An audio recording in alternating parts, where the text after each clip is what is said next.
Da da da da da. Life is life. I feel like singing.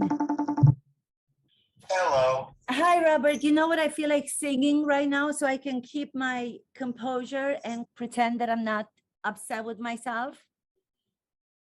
What? Life is life. Da da da da da. How are you? Hi. I just want to say thank you so much for reaching out. You just made my whole day and my whole week when you reached out, because you are my first actor studio member to be a guest. And I was just going to call and say hello and talk a little bit to kind of like introduce ourselves, because I have yet to read all the book. I have it, but I went straight, of course, to the chapter of Inside the Actor Studio. Good, as you should. As you might have guessed. And I was so blown away by it. It was amazing because you are talking about a chapter in your life and in the actor studio's life right before I came to the United States. So I was still in Romania. And I had no idea. I have heard from people, general things that you then describe so much more detailed and specific about what happened. So tell me, how was it when you met the one, the only, who was nobody when you met him, James Lipton? Yes. So James Lipton, right? Talk a little bit about James Lipton. So yeah, I mean, what a character, what a character. And I was one of the first people that he met. So basically he came into the playwright directors unit. Yeah. And as you know, the playwright directors unit will invite people in, but that doesn't make them a member. Yes, and you said that. Right. Yes, in the book. And some of these things I'm saying in case you're going to use any of this so that your listeners understand. But Robert, I want to ask you, who was James Lipton to be able to be invited to the PD unit? I never knew what he's Well, and I didn't either. Okay. I didn't either, right? And so, back in the day, this is early 90s, it wasn't like you could Google someone and go, oh, this is what his credits were. Later, I found out, he was involved with producing some TV specials, and he might have been involved with some soap operas. But to be honest with you, he was kind of mysterious. He was kind of a mysterious guy. I didn't really know what his story was and where he came from. All I know is he saw me do something, and I don't even remember what it was. He saw me do something in a session at the studio. And then he approached me and he said, hey, will you play the lead in this French farce that I want to direct at the studio? And I said, I don't think I'm right for a French farce. I don't think that I want to do that. Why did you say that? Well, just because, the actor studio, as you know, we have this reputation that, everything's intense and everything's serious and it's, blood and guts and pain and trauma, right? So the idea of doing this very light farce, French farce, full on, crazy comedy. I mean, like beyond comedy, farce. Right? Yeah. It's just not what the studio is known for, right? And I was already aware of all of the internal drama at the studio at the time, where, I was one of the new members that got, Frank Corsero, who's the artistic director, let me in. I want to stop you for a second because I want to go back to Feydeau. The farce, when I read that in your chapter, in your amazing chapter 7 of Inside the Actor Studio from your book, and you said the play, A Flea in the Ear by Feydeau, I was like, no, what?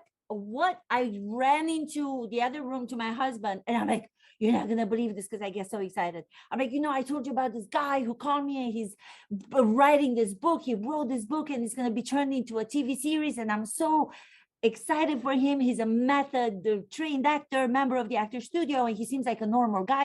And he mentions Feydeau. My first ever play in Romania, in Romanian, so translated from French, was Feydeau, A Flea in the Ear.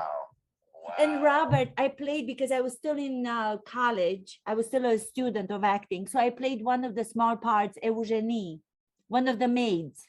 She only has a Okay. couple, but that was my first ever play on like a national stage in Romania. Wow. Go ahead. Wow. Sorry. I just So, wanted to say no, that.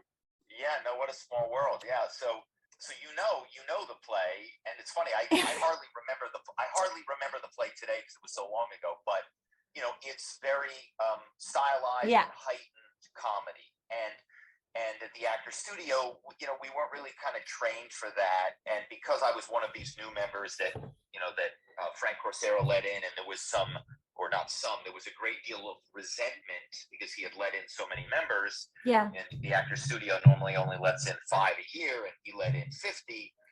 The old school members were very hostile, and they were very negative toward us. They didn't think we were good. They didn't want us there. And so I didn't want to do this French farce because I felt like it was going to bomb. Yeah. And then we were going to get, the level of criticism thrown at us was going to be even worse. And I didn't want to subject myself to that. Why were they considering you guys accepted during the time of Corsaro to not be worthy of being members? Like, I don't understand why he was, Well, go ahead. no, because I mean, from what I know of him, he was considered to be one of the great directors, Corsaro. So why were they not appreciating his knowledge of your work to become a member? Not yours, but the people who got in. Well, yeah, and Frank Corsero was a legendary stage director, film director, and opera director. Exactly. Find me someone that has those 3 things on their resume. But that's what I'm saying about the actor studio. Yeah, I think it was because he let in so many people. As you know, the studio normally lets in a handful of people a year, 2, 3, 4, 5, 7. That's it. Yeah. You know, and they make it very difficult. People have to come and audition 3 times, 4 times, 5 times. You know, you hear these legendary stories of people that auditioned, 10 times. Dustin right? Hoffman, 10 times or right. 7 times. And so the fact that Frank let in 50 people as opposed to 5, that was what fired everyone up. That was what got the old members very upset. And of course, he was trying to reinvigorate the place. You know, the people he let in were all young people, and the old timers were they were not happy about it. They were, forget about not happy. They were, pretty inhospitable, and you could even say mean-spirited. And I'm on the record with that. I'm going to read the book, but because we just got in touch a couple of days ago, I'm so looking forward to it. But I think the reason why I was so excited after you sent the email, I read your chapter and I was like, oh my God, there's somebody who's actually speaking the truth. There's somebody who's actually going by what they teach you to do at the actor studio. Be truthful, speak the truth, but then they're the biggest hypocrites. Right. And you weren't like mean, you weren't doing anything in a way that was directed towards somebody personally. It wasn't attacking them, but it was someone speaking the truth. And for that, I have to say, I just felt so good about, you gave me your chapter, and this is only one chapter in your book, gave me that confirmation, which I didn't even know that I needed until I read your chapter in your book, that it wasn't me. I wasn't doing anything wrong during my membership for the last 20 years to feel like they're pushing me out, to feel that I don't belong. Right. So thank you for that. Well, no, and thank you. I think that, the studio, obviously I wasn't there for Lee Strasberg, but my acting teacher, who was my really only main acting teacher, he was there during the Strasberg time. So, I mean, I was getting my training directly from someone who worked under Strasberg. And I definitely got the sense that Strasberg, it was an intense atmosphere, and maybe not the most positive of creative atmospheres. And, a lot of times, for better or for worse, great art does come out of adverse situations and adverse circumstances. I don't know that I want to work that way, but it does happen, right? And I think that the studio that was how it evolved, that there was that the the harder they were on you, the tougher they were on you, maybe even the meaner they were on you, that was going to make you better. And if you couldn't handle it, well, then you didn't have what it takes to make it, right? I think that was kind of the thinking there, and I don't think that's correct, and I think that's very also old school today. We don't think that way, right? We don't think that beating someone up and saying negative things is a way to help someone improve, but that's what the studio was like when I was there, and I think that was one of the reasons why I left New York and moved to Los Angeles, and I never really got involved with the studio in Los Angeles. Oh, you never? I was going to ask you that. I didn't. Now I have now later. I have now many years later, and I find the atmosphere there to be much different. That's what I heard. And better, and much warmer, and not that kind of intense. Where the studio in New York, people were kind of looking for you to fail, and in a weird sort of way, like I don't know, hoping that you were going to fail, but they were ready to kind of stick the knife in if you did. I agree with everything that you were saying about that methodology that they had of like, okay, you gotta be strong enough to actually take this and endure it, because that's what's going to make you an artist. But you know what, I don't think that it was that, because when I snapped back, when my revolutionary side of me from Romania, from a communist Romania, came back to Estelle Parsons and said, okay, you put me down for the last 2 sessions in a way that had nothing to do with the work. You're not speaking to me about the work that I just did. You're speaking to me in a way that has to do with me personally. I don't care who you are, Estelle Parsons. I don't care who you are, because I'm taking your words and what you say to us, which now I realize it's so hypocritical. When you say, when we come to this theater, we are all the same. It doesn't matter the commercial status. We are the same. And then you come and you put me down because I don't have an Oscar, because I'm not successful like you are. Do not talk to me this way ever again. So, and then everybody kind of, because everybody's going to take her side because she can provide the, the dream. She's in the position of power. She's Estelle Parsons, and they were trying not to be associated with me because they were like, oh my God, we don't want Estelle Parsons to see that we're even like talking to her. So it's one thing to say, this is the methodology, but then let me play the scene. Let me respond to it. But they weren't okay with me responding to it. It's like, oh, didn't you have a revolution in Romania already? You're starting another one? I'm like, no. I'm not. So I relate so much to some of the things that you were saying. So you did the play at the Actors Studio of James Lipton, the one that we spoke about. Did you guys do it as a production? I don't remember how all that went down. I know we did the whole thing. I think we might have, I think we did it like once, and then they had us come back. We did the whole thing again, and everybody, and maybe we brought it into a session. I don't remember the specifics of that, because obviously it was a long time ago. And the only thing that made that whole experience memorable was, one, that the studio loved it, which we were all shocked by, right? Because normally that kind of material they don't like. So they loved it. That was the first thing that was so surprising. And then that because they loved it, James Lipton became elevated right to the top with Paul Newman and Frank Corsero, and all of a sudden he had Paul and Frank's ear about this idea that he had about creating a TV show. So you had something to do with inside the Actors Studio and creating the show that he did for the Bravo channel. Correct.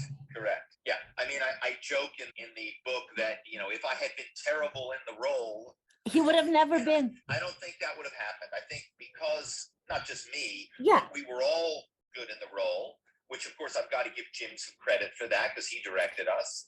And speaking of that, and I say this in RUSE, he was very positive as a director, very different from the studio. Yeah. He was so positive and encouraging, and he got me to believe that I could do this French farce, and he got me to believe I could do this material. And if you get someone confident and you get someone to believe, well, all of a sudden they're gonna do much better. They're gonna do well. And so we did a great job. And a lot of it was because Jim was so positive. And that, of course, started this whole crazy thing going, and with this very famous TV show. I think it was amazing that you were part of that. And did you think that when he came up and he told you that he has this idea, I think you said that he was coming up with the idea because the actor studio was on the verge of bankruptcy, Yeah. and Paul Newman was sustaining it financially for a while? Yeah, and that's what I had been told at the time. Maybe he had made some big donations. I think Al Pacino had written the big check, but I think those guys were all going, look, I'm not going to be writing a check every year. Like, okay, this one time you're in trouble, and so they needed an income stream, and that was where Jim Lipton said, okay, we're going to monetize the fame and the notoriety of the actor studio, and we're going to do a TV show. And then, of course, he created, I think, that the acting school and all of these other things that have sustained the studio, and have kept it going. I thought it was the most brilliant idea. And when you wrote that you actually were kind of realizing the same thing when he was saying it to you, when he was describing in details, you speak about it in the book, he was already knowing the questions that he was going to have ready for these. Tell us a little bit about that. Like you said, it was so weird. He was asking you these questions and you're like, what is he talking about?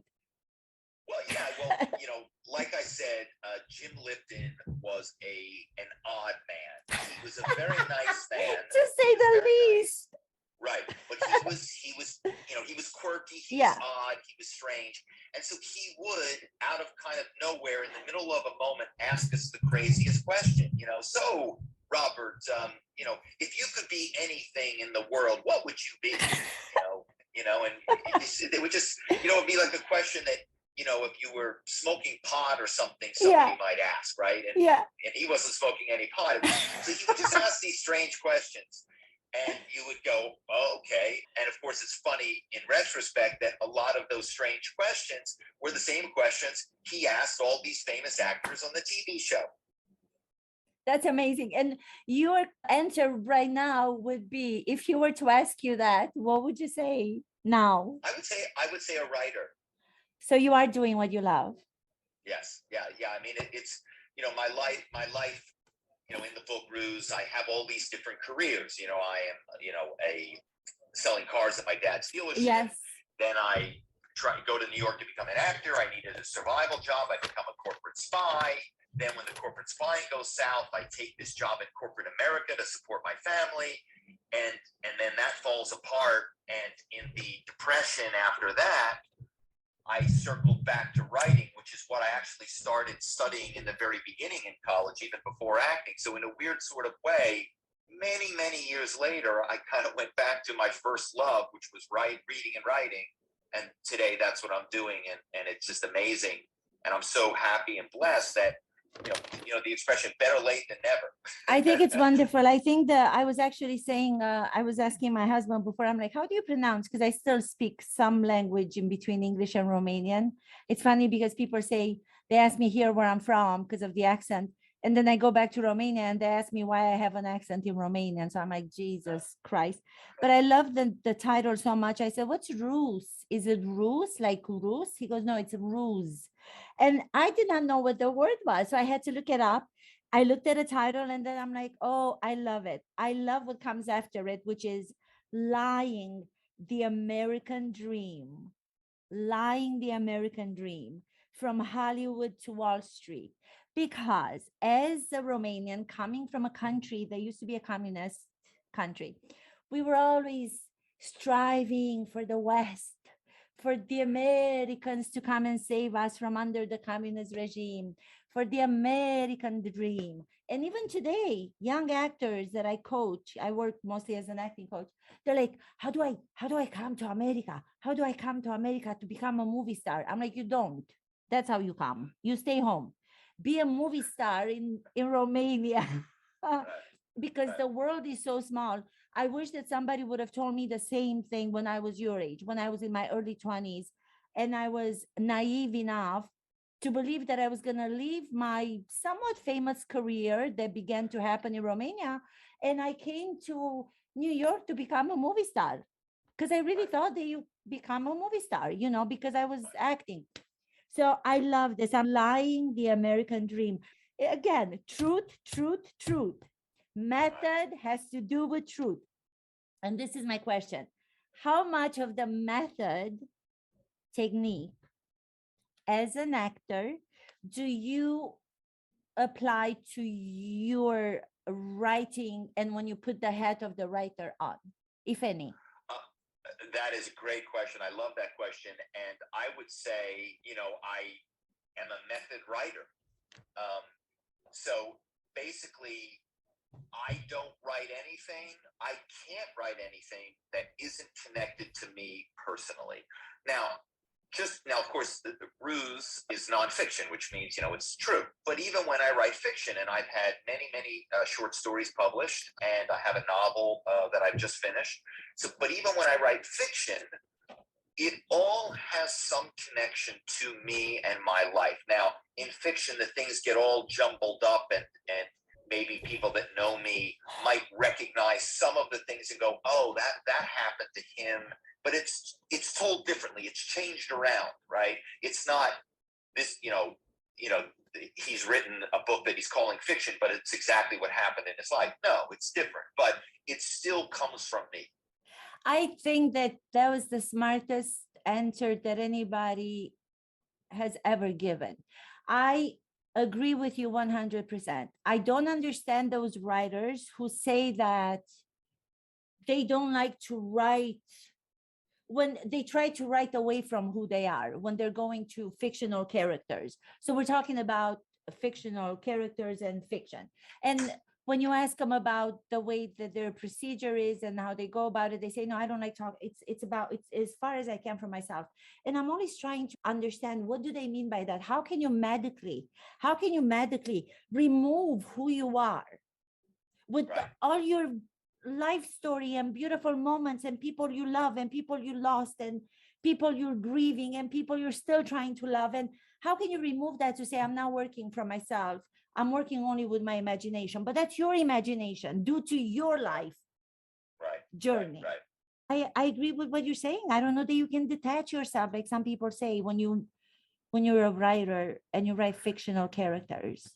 Yeah, and look, you know, when you're an actor, you are on stage, right? Yeah. So it's you physically, you're there. Your blood, your hair, your body, you're physically there. You're putting yourself out, right? You're a physical being. Well, with writing, it's different, obviously. These are words on a page that somebody has in their house. You're not there with them. So you have to be there with them, with your words on the page, which means that my blood and my body and my sweat needs to be in those words that they're reading, right? Because I'm not there now, right? And I think that, you know, there's a famous writer named Tom Perrotta says the writer has to have skin in the game. Skin in the game. Right? I've heard that expression, but I don't know what he means. In other words, skin. Everything. Your skin everything has to be in the book. It has to be in the book. Your blood has to be in the book. Otherwise, and this is just for me. Otherwise, you know, I get people all the time now, you know, saying, hey, you know, let's collaborate on something. I want to write a sci-fi screenplay, or I want to do this, or, you know, let's work on that, you know, and I'm like, I can't do that. It has to come from me. And if I don't have the inspiration personally, I don't think I'm going to do a very good job. Robert, this is why I wanted this to be like a video, because I want the audience to see also like how I'm reacting to you, because I'm having to do with my expression. Sometimes it's like visceral expression is better than words for me, you know, to what you're saying. Look, this is not our first No. This is not our last conversation. No, I was just going to say, we need to do this. Give me a week to read a book. Yeah. Find a time that we have like 2 hours. Because then out of those 2 hours, even if I do 2 episodes, it would be amazing. So I'm going to try to combine, because I have, look, only from one chapter. Look at this, the last one, and I'll let you go because that made me cry, and I'm going to leave you with this. You talked in an interview that I happened to see on YouTube, And you spoke about the fact that doing what you love to do now as a writer, and how you went back to your first love, and you said something about, and I just was so moved to pieces. You said that you went back to writing and there was a suicide note that you were not feeling. I don't want to say anything because I know when it comes to mental illness, it's not for me to talk about because I don't have the expertise in it. But from an artistic point of view, I understand what you just said that. And if you can just, what did you mean by that? What did you mean? What? Well, so I had to take this job in corporate America, and I hated it. I was miserable. It was literally the worst 18 months of my life. After having tried so hard to be an actor and having had it sort of, not go the way I wanted to, but I had a family, and I had a mortgage, and I had bills, and, and I had to make money. So I took this job, and the people were terrible and horrible. And I know the lying face to face and the backstabbing and the politics. I was so naive. I just trying to work together to make a company successful, and everybody was just out for themselves. And so when I left that job, when I got fired from that job after 18 months, I was so depressed one day. I sat down and I wrote a suicide note. Now, the suicide note wasn't me writing about me killing myself. It was some character, and it was a person that I had met on a trip that I always said, boy, this guy would be a great subject of a book. This would be a great story. And all of a sudden, that character's voice came through me, and I started to write this suicide note of this guy planning to jump off of a cruise ship and kill himself. And I wrote this story, and I showed it to an actor friend, and he's like, this is really good. And he encouraged me.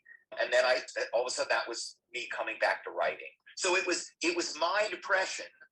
It was my sadness. And while I wasn't actually suicidal, I was in such a sad place that I could get into what that head would look like. I think that this is one of those things where the characters, no matter what we do as artists, writers, in this case, actors, I feel like so many moments in my life, allowing myself to go into a character's life, even in my own personal life.